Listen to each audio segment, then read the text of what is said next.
Here's a short tutorial using 2 yoga blocks and some subtle cues to add strength, stability, and grounded energy to your mountain pose.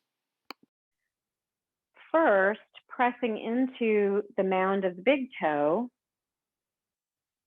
and noticing if that is kind of creating this kind of internal rotation. So maybe we want to then press into that outer spot, releasing that pressing of the big toe mound, just pressing into that middle of the outer edge of the foot.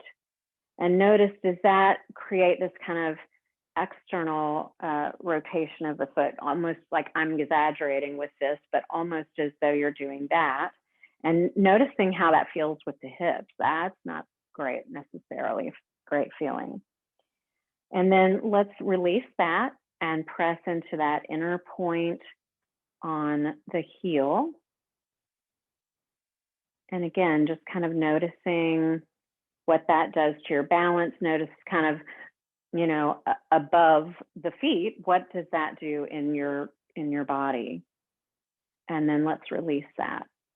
So let's press into all 3 points now. So let's press into the big toe, press into the inner heel, and then press into that outer point on the outer edge of the foot, midway at the arch.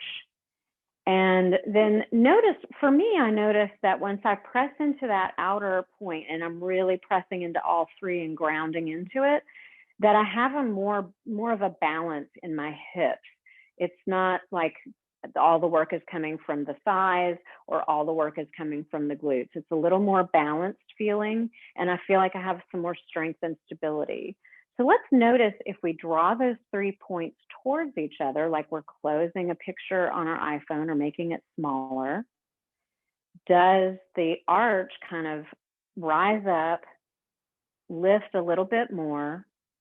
And can you feel a little more engagement of the fascia in the legs? Like you have a little more strength there. Just notice that. And then let's release that.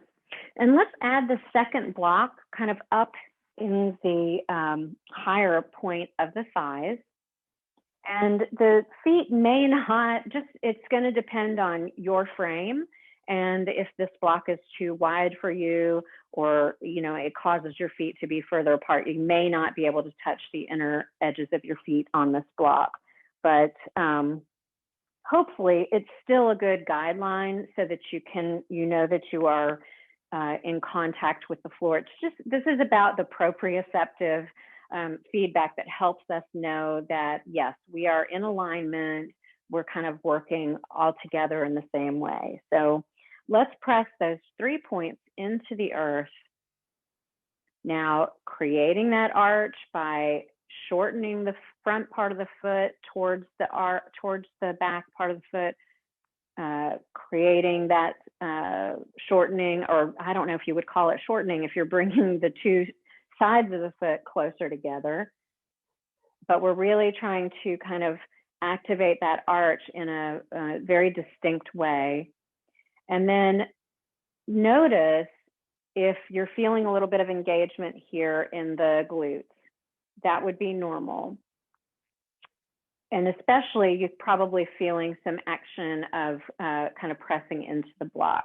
Let's see if we can use this action that we've done before of trying to spin the thighs a little bit inward while we're stabilizing the feet, keeping that arch, but we're spinning the block or the thighs so that the block would be shooting out behind us if we could get enough oomph in our thighs.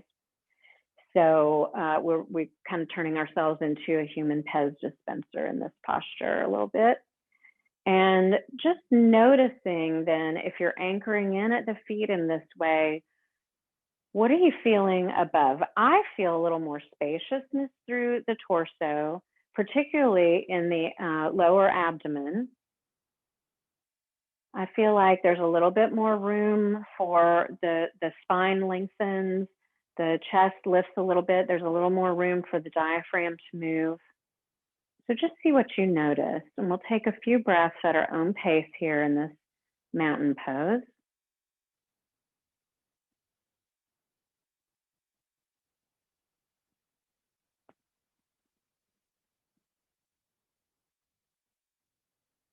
Take a moment now and notice how you feel.